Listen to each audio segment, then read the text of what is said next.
श्री स्वामी समर्थ. नमस्कार मंडळी, कसे आहात तुम्ही सगळे? मजेत ना? आम्ही पण मजेत.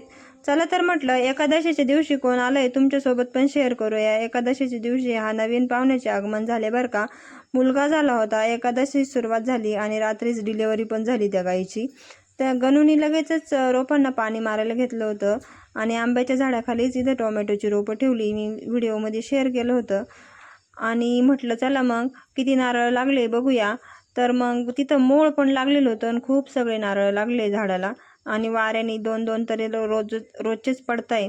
आणि इथं पप्पांनी आणि गणूनी लगेच कैऱ्या उतरायला घेतल्या होत्या, कारण आता काही पिकायला पण लागले आहे आणि एक दोन पाऊस पण पडून गेला. मग मम्मी म्हणे लोणचं करून घेऊया. तर तो म्हणत होता बघा कशा कैऱ्या आहे मंडळी, या कैऱ्या खायला त्याच्या वतीने मीच तुम्हाला सांगते. तर आंबट कैऱ्या आहे ह्या. खूप लोणचं टिकतं याचं 2 वर्ष आणि 3 वर्ष पण टिकतं.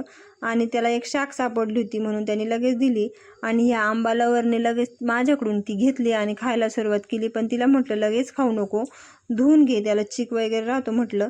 मग ती लगेच गेली आंबा धुवायला, कारण तिला काही दम निघणार नव्हता. आणि बघा जेवढ्या तोडून झाल्या होत्या ज्या कैऱ्या, त्या मम्मीने लगेच पाण्यामध्ये ठेवल्या, कारण त्या फोडून लोणचं घालायचं आहे त्याचं.